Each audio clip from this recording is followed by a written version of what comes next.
Hello and welcome to this second Mastering Brochure Design webinar. Part 1 was a success. We got great feedback, a lot of questions, and way more content that we could fit into the hour. So we are back with a part 2. And what are we actually going to talk about? Well, you all came up with great questions on the registration form. So a lot of people were just open to learning new techniques. Some were specifically looking forward to hearing JoAnna's or her advice, brochure design tips, how to create brochures, or just tips for improving design. Well, we will touch on all of these topics. And JoAnna indeed is our digital designer that I will shortly I'll introduce to you in just a moment. But before I do, my name is Lopke Ramesh. I'm the Customer Education Manager, and you may have seen me in previous webinars. And in the back end, we have Joran ready to take all your chat questions. So if you have a comment, if you have a question, just throw it in the chat. Joran will be there responding and also selecting the questions that he forwards to us. So Joran, thank you for your help. And then now I am curious, JoAnna, would you mind introducing yourself and sharing a little bit about what you do at Foleon? Sure, and thank you, Lopke. Hello, everyone. My name is JoAnna. I'm one of the digital designers here at Foleon. Super excited to be here again. I'm glad the last one really came through really nicely, so I'm excited to share some more tips today. We're going to go through a couple more examples too, but a little bit about what I do. Some of you that are coming in, hello, everyone, may have already met me. So a lot of what I do is I help train customers that onboard with us. I'm on the back end. I'm working in the editor all the time, working on some templates, working on doc designs, giving feedback. So yeah, I'm happy to be here. We're so happy to have you again. And yes, we will be sharing a lot of feedback. And you know, after this short introduction, which I'm trying to keep as short as possible, we will dive into all JoAnna, her wisdom.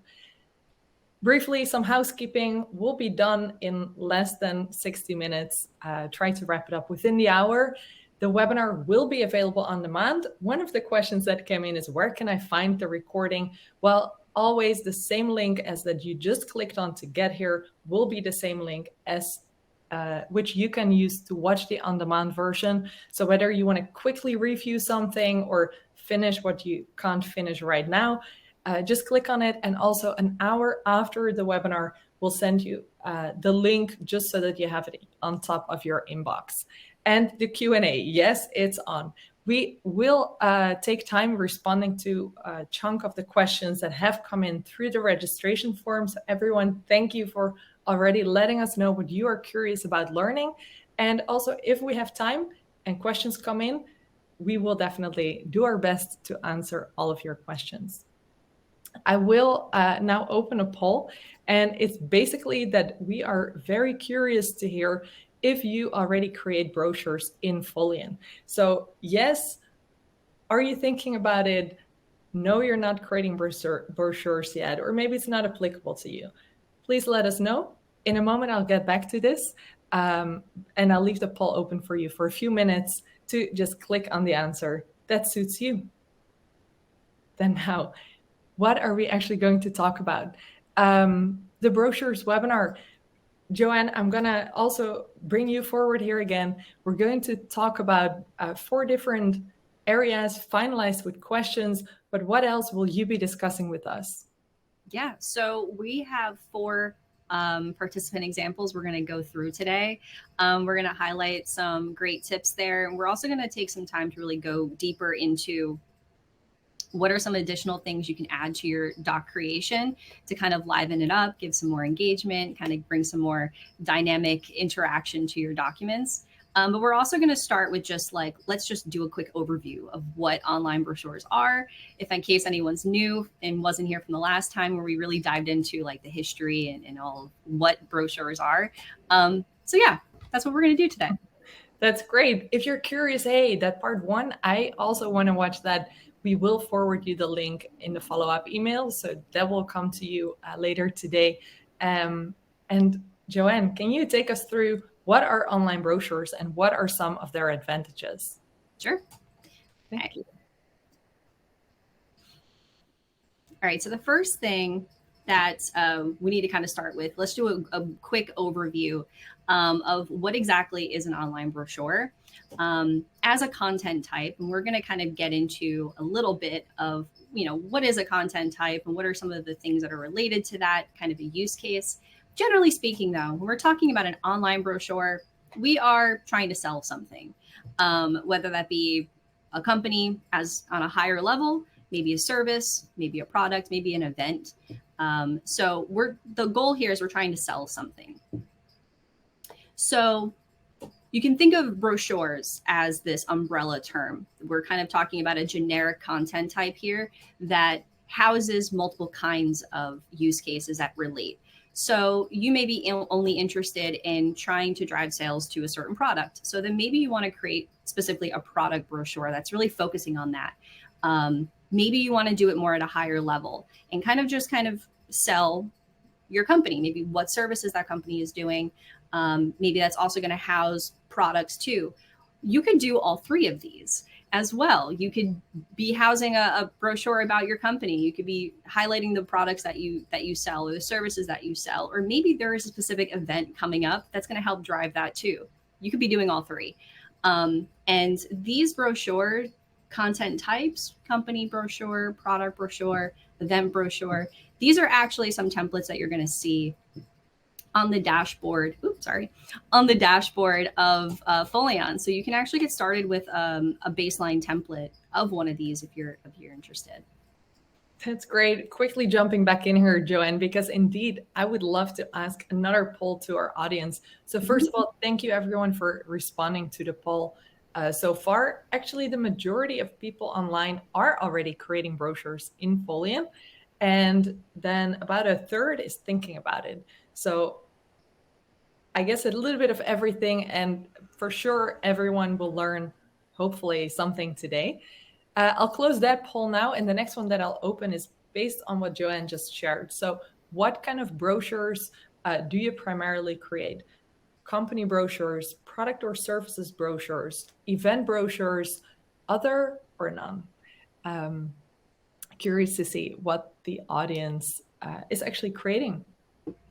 So I'll loop back after some time while the answers come in, but feel free to continue your story. Awesome. Thank you. All right. So that's a little bit of an overview of exactly what is that overview of what an online brochure is. But let's now talk about the advantages too. So for those of you who are kind of on the fence, not sure if you want to spend your energy there, let's talk about some of the advantages of going down the online brochure route. Top of the list here, cost effectiveness. Yes. So one of the main things is when you're working on an online brochure is we don't have to worry about dealing with the vendors and the paper supply. And what if there was a typo or a mistake after we've already gone to that next process and then we have to redact all of that work. That is a lot of time cost. That's a lot of physical money cost. With an online brochure, and especially one like Foleon, you can even update your content and redistribute. Everyone will have the updated version even after you've already published. You can always republish your content very quickly. So that saves you a lot of time, energy, and worry, I think. And so to that point, yes, they're easily edited, they're easily updated. This could be a collaborative experience where everyone could be kind of a part of that. Being online, you're naturally going to have a wider reach. You have the options within Foleon to allow your brochures to be searchable online, so you can work with SEO as well. So that's just being able to get to a wider range of audience.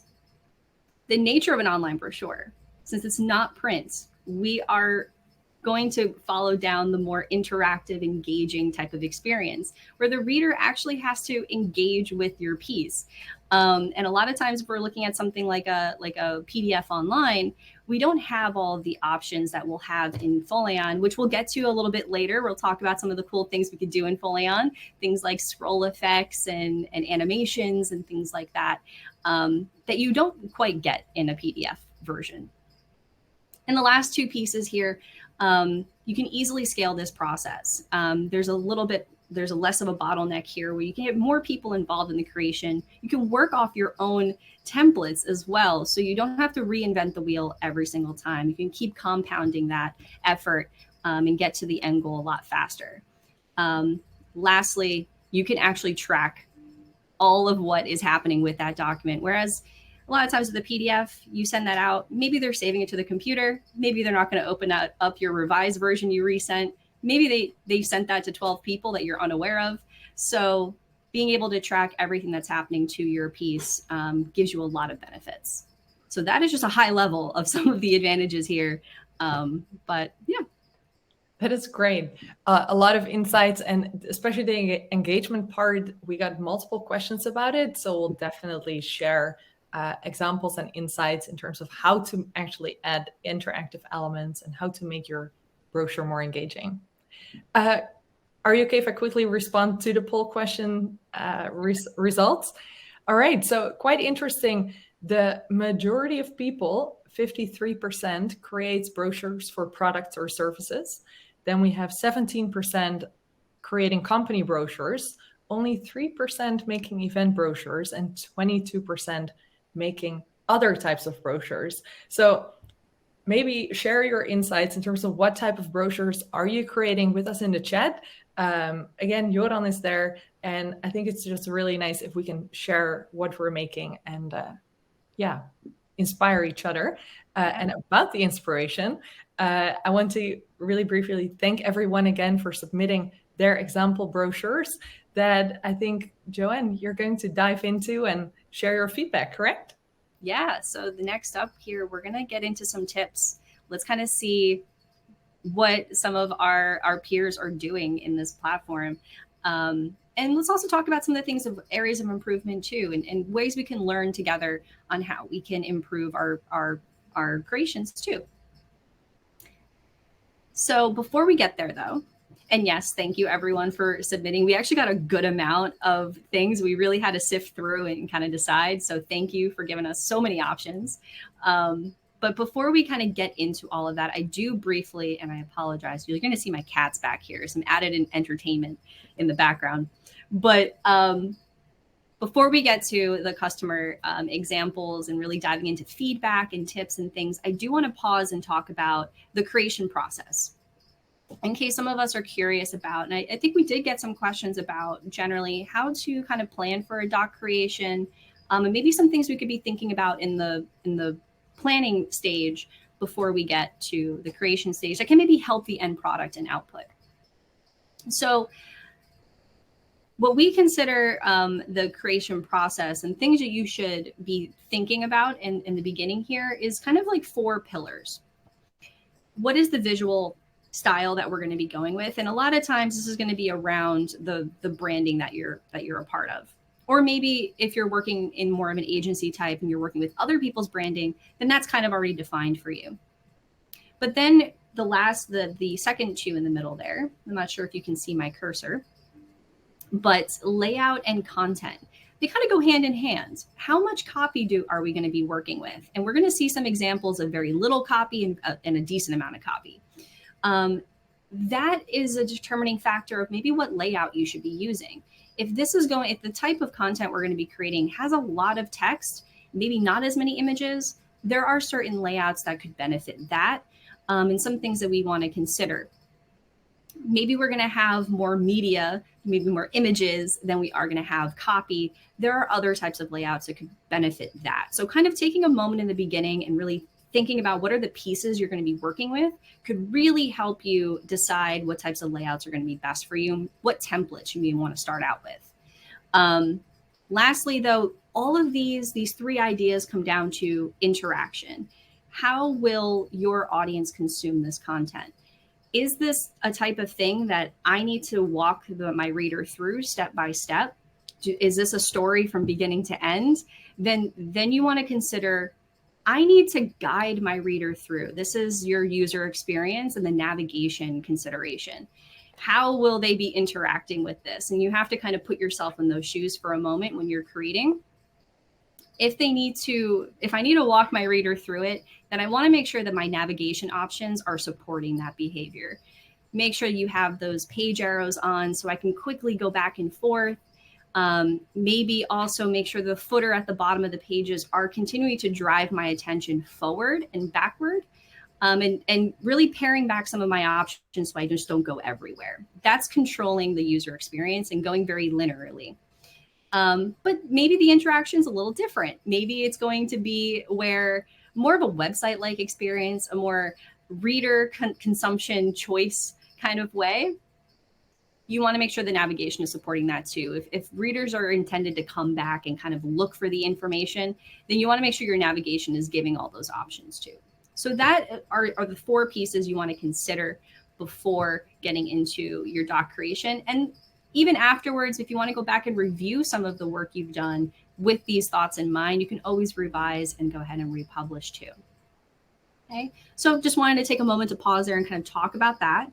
I do kind of use these 4 pillars within my feedback. I kind of use these as lenses throughout the feedback that I'm going to give. So we'll be calling back to it again. Okay, so let's get into the first one. The first one we have is by University of Waterloo. If you're here, thank you for submitting this. It's a beautiful document. Let's go ahead and take a look at that example here. I'm going to go ahead and switch my tab over. Can we see that coming through? Yes, I believe so. Awesome. Yes, looks great. Okay, so we are on the last page. Let me go ahead and switch back to the beginning here. Let me refresh for us so we get a nice beginning experience. All right, there we go. This is the first page I'm landing on.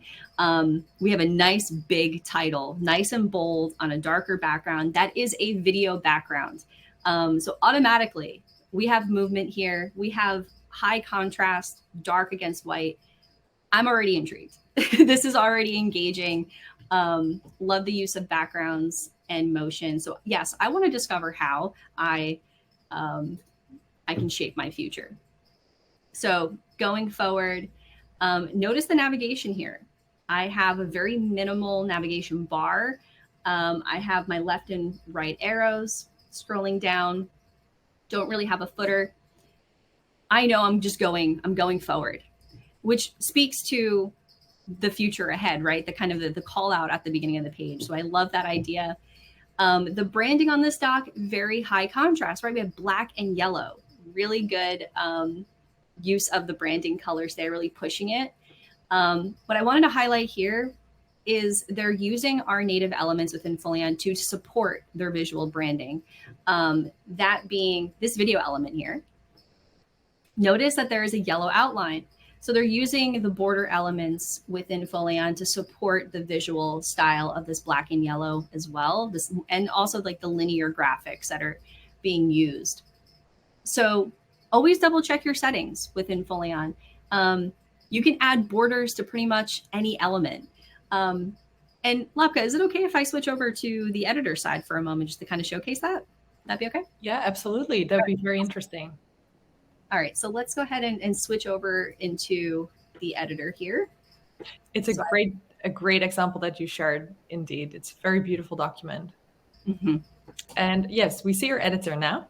Awesome, great. So I set up a quick block here, threw in a video element, and wanted to showcase if you go into the gear settings of your elements specifically, so that's going to be all of your blue elements, all those little blue tabs you see. Take a look at your settings panel, because more often than not, you're going to have border options. And this allows you to add any color. So we can even mimic that kind of a yellow.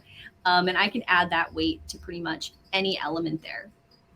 And just taking it a little bit further while you're looking for those additional settings, a lot of times you can round the edges too. So if roundness is a part of your visual style and visual brand, keep that running within the native elements too. If you wanted to grab an image element, say I'll grab an image here.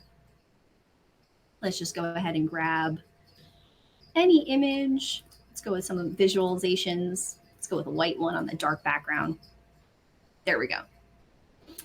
Go into the settings here, border.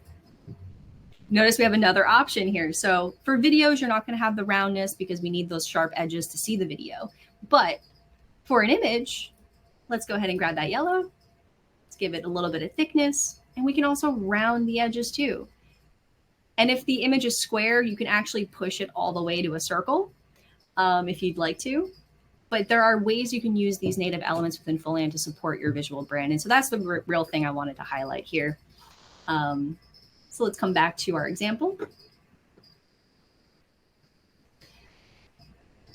Oh, make sure I am sharing tab. There we go. Yes, we see the document again. Okay, great.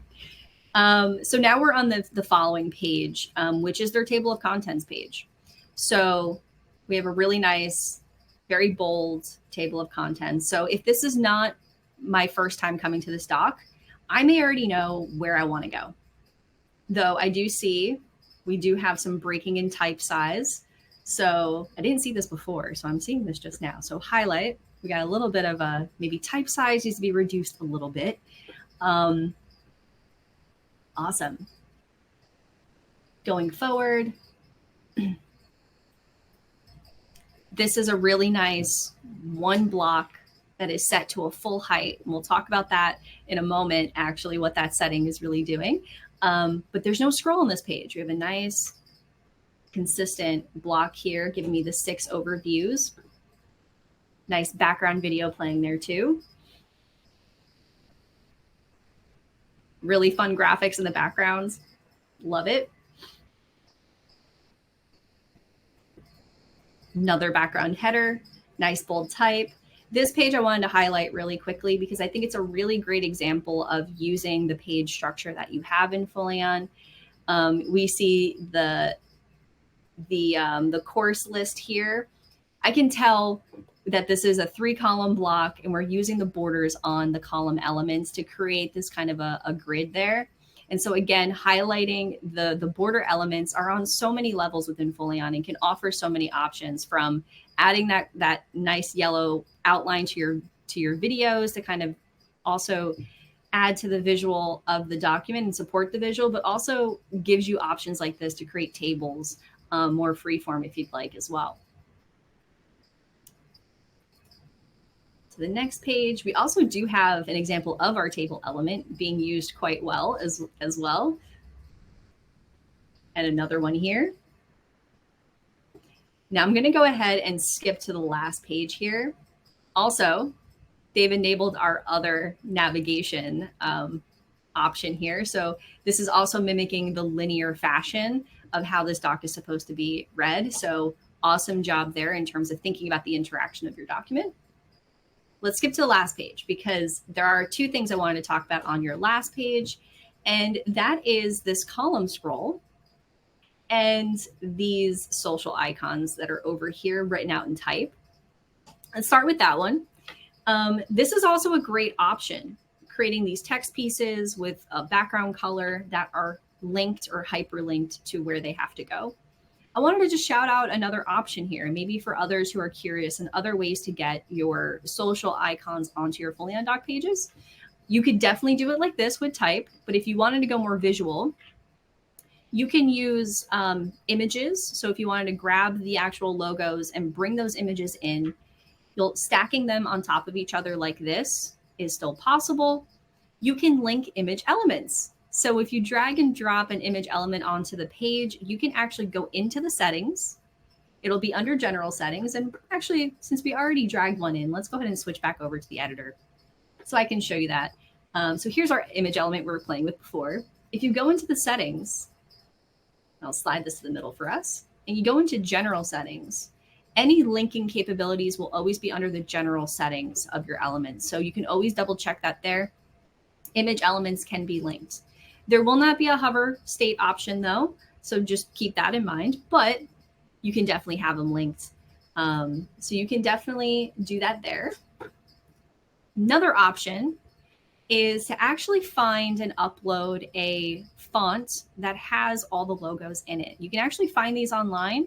They are like wingding type font faces that have social logos in them. You can purchase them. You can also find them online for free, and you can upload those to your custom font library and use them within your text elements. There are a lot of great benefits to doing that. What you can do is you can then have all your social logos together in one text element, which would retain that horizontal view in footers and things like that on mobile too, which is the biggest concern when you're using elements like this. This will always be stacked vertically even in the responsive view. So for those of you who really want to have your Facebook and LinkedIn and Twitter next to each other horizontally, a font is a great way to do that, because of course you can hyperlink those fonts, even if they look like little images. So that's a big shout out. Thank you so much, JoAnna. Maybe just one question about this one, because apparently this is a document that is kind of like almost perfect. It must be a little hard to find some things to point out. A great question came in though from Rachel. She says, does video background headers work on mobile view? Oh, great question. And the answer is no. So natively speaking, so we'll talk about a workaround though, of course. So for example, this background here, I actually cannot tell if this is a GIF file or if this is a video background. I'm going to assume video background. We can also test that really quickly if I just shrink the browser. Let's see. They did change it. So generally speaking, when you're using a background video on your blocks, what will happen is the fallback image that is set on that video upload will show on your tablet and mobile view. Now you can go into tablet and mobile view and you can replace that background at any time and select any other background you'd like to be there in replacement.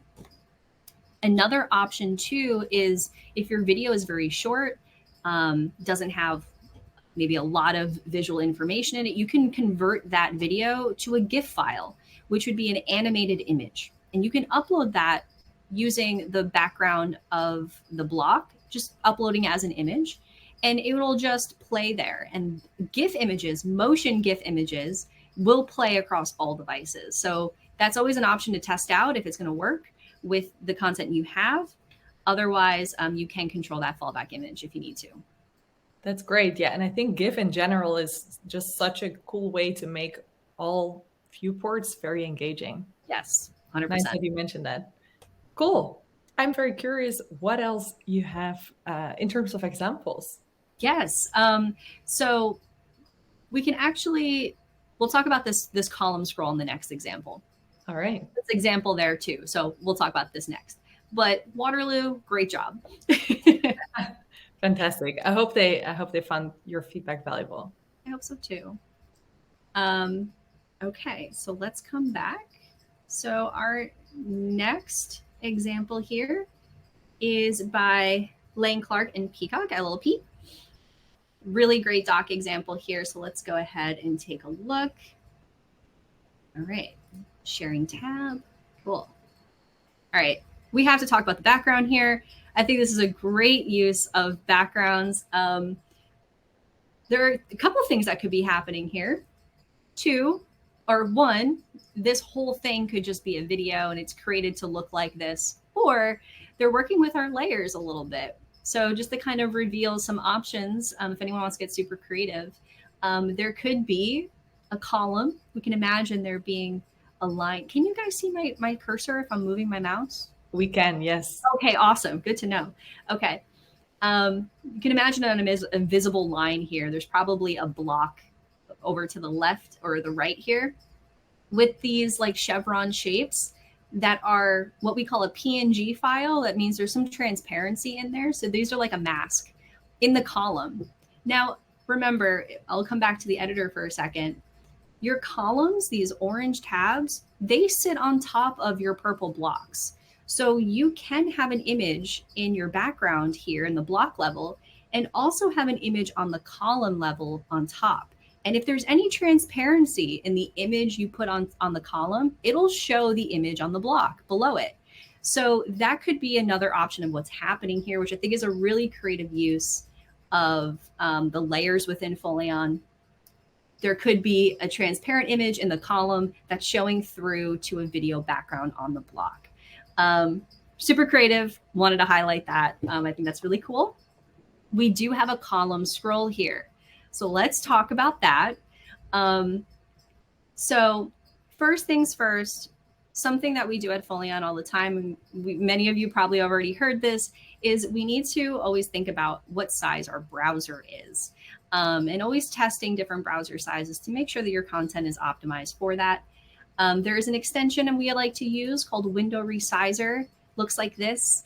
It lets you select a dimension for your browser. So you can always work consistently in a certain browser size. We always work in a, oh yeah, go ahead. Quick interruption. I don't think I saw the window resizer. Oh, it doesn't come through. Oh, probably because I'm just sharing the tab. Okay. That's probably why. Sorry, guys. No worries. How can we get there? So, for your window resizer, it's an extension from Google Chrome. So you'd have to look in the Google Chrome extension store to download this. There's a few different ones. They all kind of work the same way. What it does when it's enabled is that you can choose certain dimensions to set your browser within. What we consider or what we suggest is to always use your laptop size dimension or whatever's the smallest desktop size dimension. This way you're designing in the editor already for the smallest use case. And there are many people that still have laptops that are like 13-inch Mac laptops, for example, like the Mac Airs are very popular. So just keeping those considerations in mind. I have my browser set to laptop size, and that is what's triggering this. If I expand it out, maybe I'll bring it out to a little bit of a larger, still there, not as dramatic though. And if I go all the way up, we actually do still have it. So we need to talk about this setting for sure to make sure we can alleviate this. So let's come back down to a smaller size and let's go into the editor. And I have a block up here already ready for us. Here we are. So notice we have that scroll. How is that happening? You could definitely use it if you want to, but when you don't need it, it's something that is triggered by your block itself. So if we come up to the block settings, into the general settings, you'll see a setting called full height. This is a really useful tool for any time you want your block to fill someone's screen without any scrolling. We saw that example in the University of Waterloo when we got to that 4th page and it didn't scroll. It was just a nice landing page. That is possible with the full height setting. If we have this off, what's going to happen, and if I go ahead and turn this off, let's notice what happens to my background. Notice how that background image kind of zoomed in a little bit, got a little bit bigger. The placement of this shifted a little bit. And that's because I've unlocked this control on the block. And now the block is going to stretch and show all of the spacing that I have set in the columns. It's going to show all the content that is filling that block container. If I don't want that column scroll, but I still want to make sure that that block is going to fill a height perfectly and dynamically, you want to make sure that this is still on, because we don't want to have to assume what the height is for every screen size to make sure there's no empty page space below my block. So you want to make sure that is on, especially for a cover page like this example from LLP. What we need to do then is reduce the spacing that is restricting the content inside the block. So 187 pixels is on the top here. I have 187 pixels here.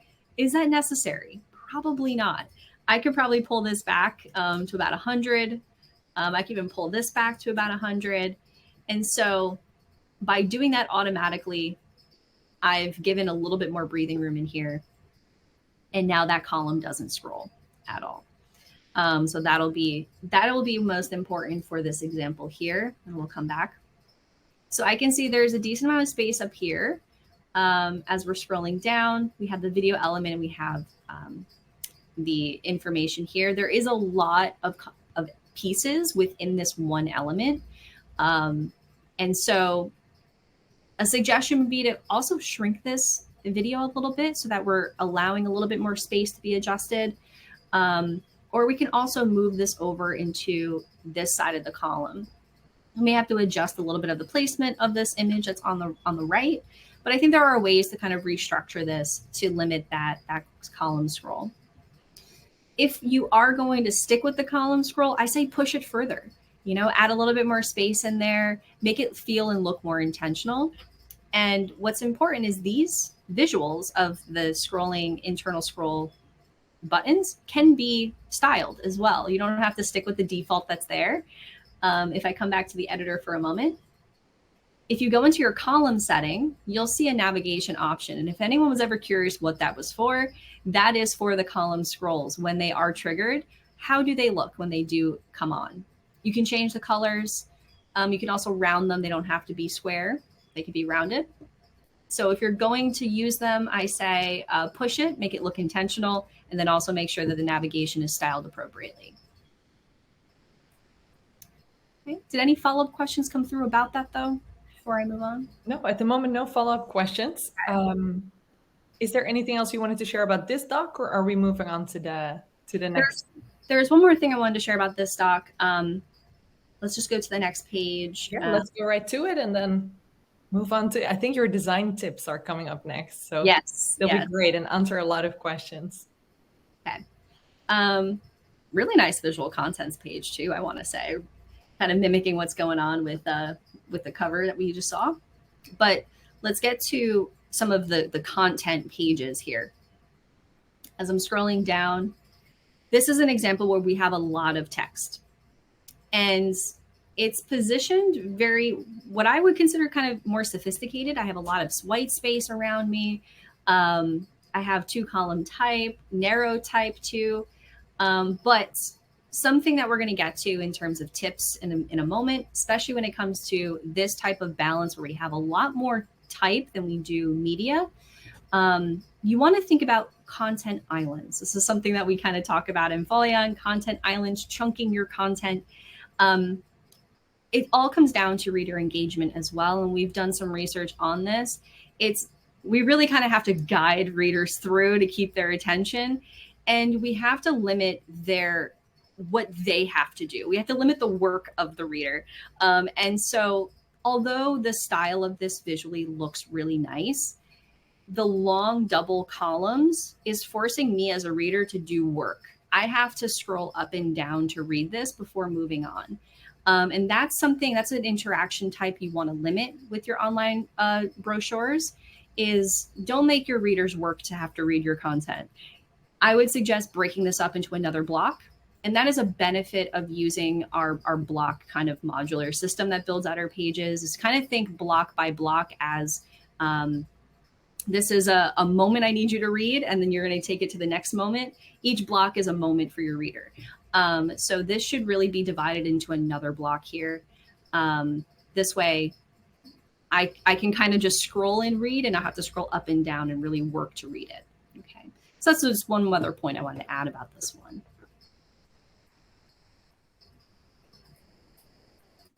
Okay. That's a great one. I think super useful, and indeed a great tip in terms of what engagement we don't want to achieve. Right, exactly. Nice.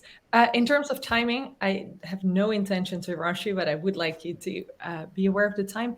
Maybe sure. The next 2 examples we can go over a little bit faster or a bit more condensed so that we do share the value, but we also have time for the additional info that you wanted to share. Sure. Yeah. So I can definitely, for the next one that I want to share. Well, I did kind of talk about this for a moment, but let's kind of take a moment to pause, because we did look at 2 examples. We did look at a couple different practices we could do on the editor side. Let's kind of pause and kind of recap what those 4 pillars of content creation kind of are. So again, we just saw an example of type image ratio being a little bit on the heavier side, not super balanced. And so again, you want to think about chunking your content. Consistency is key. So these are some general tips to keep in mind for any type of content creation within Foleon. Less is often more. And also what comes down to this too is don't be afraid of white space. Let there be some spacing between your content pieces or your chunks on the page, and keep those chunks consistent. The eye picks up on those little inconsistencies and those little spacing tweaks. And although that's more of like a detail thing, it's something you should do in the review just to make sure it's polished. I would say that's like the polishing of the doc. But for sure, it's important. Don't forget about that, because the white space is really a moment for the reader. Oh, sorry, my cats are fighting. The white space is a moment for your reader to pause. And we need that pause to keep the engagement going. If we're all engaged, sometimes it could be overwhelming. We need to strike a balance there, and white space can really help the reader just pause and then be ready to consume the next piece. Okay, so our next one here is... Before we dive into the next one, a good question came up. Yeah. It's from Daniel. Any thoughts on scrolling down versus turning the page? We have conflicting views about how long our pages should be. Not sure if this is a topic you will be touching on in the next examples, but if you could tie it in, that would be wonderful. Yes, and Daniel, definitely reading our minds here. We do have our last example is going to be talking about this for sure. And it's a great question, and I think it is kind of a mixed answer, because I think it depends on your demographic, your audience, it depends on your content, and what's kind of right there. And I think what's wonderful about having this type of a media is you can test this, right? We can test this with the analytics to see what is working and what's not working. And you have that flexibility. But generally speaking, you do want to think about just the general user experience and the interaction. If there's too many things on one page, it's just probably going to be too much. You may want to separate that out and kind of think about moments for your reader to kind of go through. And also, do you want them to come back to this? Maybe having its own page would be nice. And so we'll look at an example where I can dive a little bit deeper into that. That would be great. Thank you, JoAnna. Yeah. And Daniel, stay tuned. But we're now going to example number 3. Yes. So we have a property catalog type of use case here by Curtis Holmes. Let's switch over to their page. Now, I think that their cover page is super enticing. We have a video bringing us through this potential development that you could be a part of. And then I do scroll down to a little bit more information, though I do think great video here, but I think we need a little bit more context. I think there needs to be something here that's really calling the action of what should I be doing next. This scroll icon here should be a little bit more prominent. I need to know that I can scroll down here. I did not know that there was something below here originally. So that is something to keep in mind, making sure that that's a little bit brighter. You can set this up on the brand kit level so that this happens. This is automatically applied to all of your documents, or you could do this specifically for this doc if this is the only case this really happens. So I just wanted to highlight that I think that's really important. But moving over, the main thing I want to talk about this doc is we have a really great use of some of our elements called hotspots. So on this next page, we have a map of this layout that we just saw on the cover. And each of these little location markers are hotspots. And so if I click on one, let's say this one, it opens up to an overlay. I do want to highlight overlays today as a feature you should definitely be considering. I think the interaction in this doc is super interesting and something we should talk about. So when I click on one of these, I get a quick overview of this specific location. I can close it, brings me back to this map. But I can also get more information. Now, when I go ahead and click more information, it brings me to another overlay. Great. I think that's a great use of connecting overlays. That's super cool. So if I wanted, as a reader, I want to dive a little bit deeper about this region, I can get that automatically. I'm not working for it. So I can get all that here. I even get the layouts. Lovely. We have a footer on this overlay as well. And I can go to the other house types right here without having to exit out. However, if I hit this close button, let's see what happens. It takes me to a whole other page. And so that could be a confusing user experience, though I will say this page, I think, is the heart of this document, right?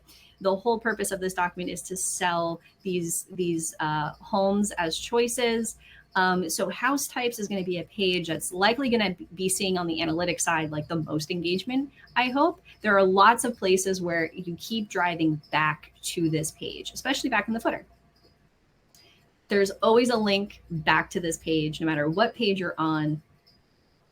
I can always get back to my house types, which is great for calling to action back here. However, the experience of the map could be a potential issue. If they're coming back here and they want more information, but I want to return to the map I was just on, this close button's not going to work for me. I have to use the native X. And will every reader know that? Maybe not. So a suggestion I wanted to highlight here is on the back end, when you're using these overlays, yes, you'll need to have duplicates. So in order to have this close back to this map page, we need to have a set of these overlays just for the map, and then another set just for the house types page, because we can't have one close button linking to two different places. So that's option one. Yes, that adds a little bit more to the back end for you, but I did notice we only have 10. So that's not too much to have 20 overlays. It's just making sure that the names of those overlays within your editor are super clear for you and your team, so you know which are connected to what. Otherwise, the last option here is to actually remove the close button entirely and force all users to use the native X in the corner. That'll always be there. This will always just close out from wherever you are. However, the close button is super important for mobile users. So I do think it's worth having a little extra work on the editor side to make sure that the user experience is super ironed out. So that's the main thing I wanted to highlight about this doc. And did any questions come through about that? This is amazing. Thank you for sharing all this, and no questions. Okay. Did you want to share more about this specific example, or are we moving on to example 4? Yeah, let's move on to the next one. Nice. Victoria did respond that she thinks it's very nice to see. I don't see her exact comments anymore, but she thought it was very useful. So keep it up. Awesome. Let's go to example 4. Okay. Let's come back. Okay. All right. And our last example, example 4 from TIAS. This is our long scrolling page example. So let's talk about that. It's going to be a highlight of this page. Let's go take a look. All right, here we are. It's the landing page. Notice there's no navigation bar. So this is a key indicator that we are just scrolling down. I have no other options here. So as a reader, it should be pretty clear what we're doing. I have to scroll down. However, I do think we should add that scroll icon here. I see that it may be disabled. You can re-enable it in your page settings and make sure that it's styled appropriately on the brand kit level. But I do think that's important here just to make sure it's cross all T's, dot all I's, to make sure that the users know to scroll down and not just click out because they're confused what this is. Scrolling down, this is a document that has a lot of information on one page, and it is laid out very nicely. I do have some layout suggestions, but this is a doc that I think may benefit from at least a few other pages, just to give some more separation to topic importance. I think that'll be really helpful for people coming back to this type of a document. There's more effort for revisiting users, I think, with this type of a format. There are no buttons in the header, even letting me know the index of this long page. Another benefit could to have some buttons here. What you'll find on the editor side is our navigatable headers under our block settings or our block template options. We have navigatable headers that you can use as a starting point. But you can have buttons here that link you down the page. So block linking is a very important tool for these long scrolling pages to just give your reader a heads up from the beginning what options they have on this page. And if it's not their first time there, they can quickly get to what they need. Again, thinking about the user's interaction and not making them work for it. But as I'm scrolling down, and I can switch this into English for a moment. Here we go. So I can send her an email, I can schedule. So I have many options. There's many links on this page. Okay, getting down to like the first content section. This is kind of all the intro I would consider. This is like the first content section. There's these teal bars or cyan bars kind of going across. That for me, I'm considering these visual separations of topics on the page. Here's the first one. So if I want to view more facts and figures, overlays. This long page is kind of trying to chunk content by using overlays. And I think if anyone's confused on what should I really be using overlays for, this is a great purpose for using overlays. Overlays are an additional way you can nest more information and highlight more things without adding length to the page.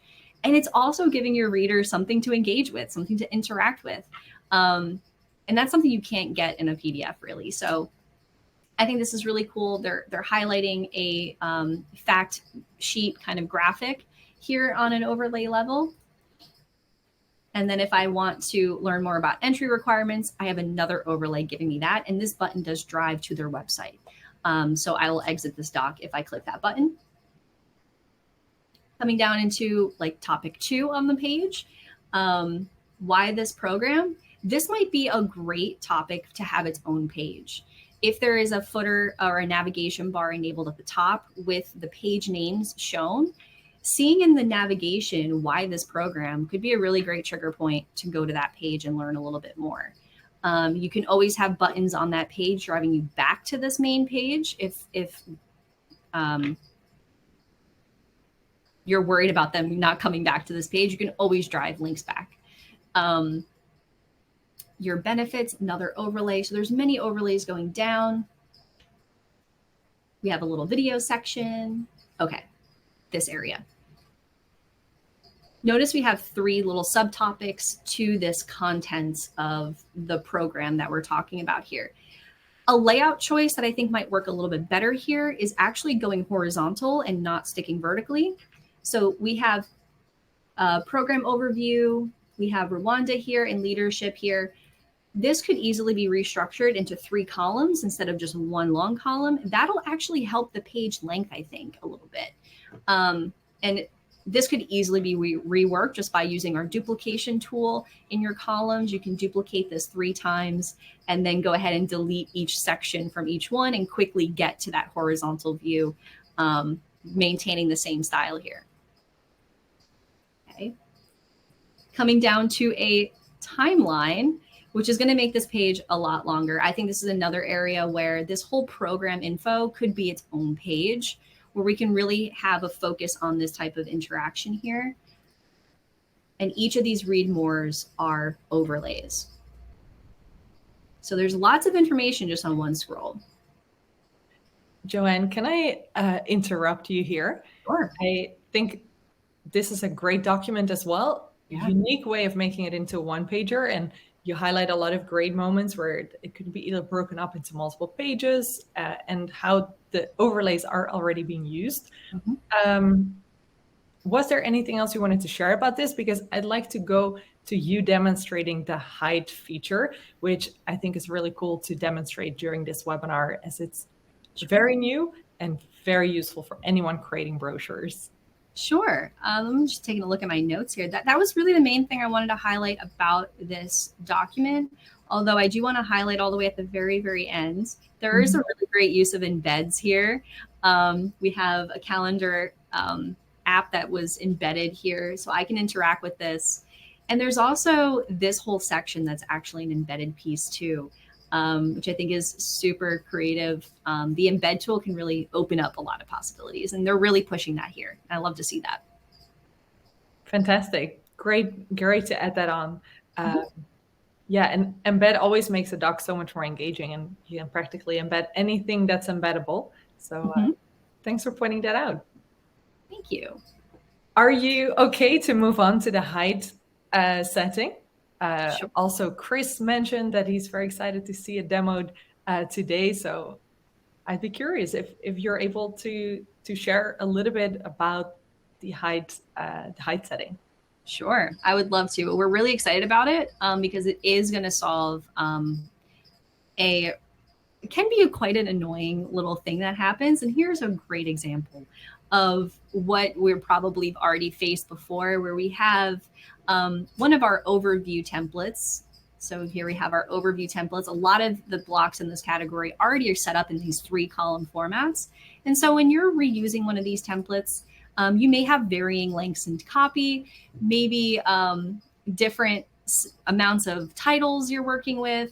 And how do I get those all to look even across? Before, we really had to kind of like work with spacing and try to get things right, make sure that the column alignments are set appropriately. There's a lot of steps we had to take before. So with this new column height setting that we're launching, it's going to help solve that in pretty much one button click, which is so much easier. So let me demo what that looks like. It's going to be an element level setting though. So that's one thing I do want to highlight. So we're not going to do this on a column level. Although you do want to first make sure that your column alignment is set in the most common way. So if I want all the titles to first start aligned, let's just make sure across that we have top alignment set there. Then moving down, the issue here is our buttons are not aligned because we have different lengths in type. So now on the text element setting, you can play with the height here. So our new height setting is going to by default be on element height, which is what we're used to in Foleon at the moment. That's nothing new. Switching it to our newer one though is our column space available. So this is going to enable this text piece to fill whatever empty space is there, pushing any other elements down and to be even across. So we didn't see nothing happen. Nothing happened there because we have like the most text there, but here we have less text. So if I apply that same setting here, let's move this over. Heights, I don't want element height. I want column space available. It's going to bump out all that extra space there and push my button down. I'm going to do the same thing over here. And it pushes that down. And now when I remove, all of my buttons are nice and equal there. And what's nice is this does collapse. This does work responsively too. So you can go ahead and edit that responsively so you can control that spacing that's there on tablet and mobile too. Oops. Where'd we go? Yeah. Any questions coming through about that setting? Thank you so much for this demo. I think it's a game changer, and I hope I hope people are happy to see this, because definitely with columns, when you want to show products and have everything look good, it's also great to use it when you kind of like introduce your team and have multiple people aligned next to each other. Many use cases. Yep. JoAnna, thank you so much for sharing so many insights, and in those last final examples, sharing about overlays, sharing how to make your brochures more engaging. It's been, again, I think for me at least, really, again, a wonderful webinar, and people responded that they really like to see your examples. It's great. A lot of applause coming in for you right now. So great job. Thank you so much. And before I start sharing the final slides, did you maybe want to share the summary of the webinar? Yeah, sure. Let me go ahead and switch over to that slide here. Yeah, I'm showing them on the screen right now as well. There we go. Did you want to make the summary, or shall I take over? I just want to make, oh, you're okay. You switched over. Just wanted to make sure. Okay. Yeah. So thank you guys. So online brochures, again, you want to make sure that you're considering all those elements within the content creation. You want to make sure you're thinking about the interaction of your audience. So with online brochures, again, it's the most cost-effective option. You're going to have the most options and control for your content in the output end. And definitely just ask yourself, how am I best addressing the 4 key pillars? How are my audience really going to engage with my content? And really take that consideration and apply that to your navigation with intention.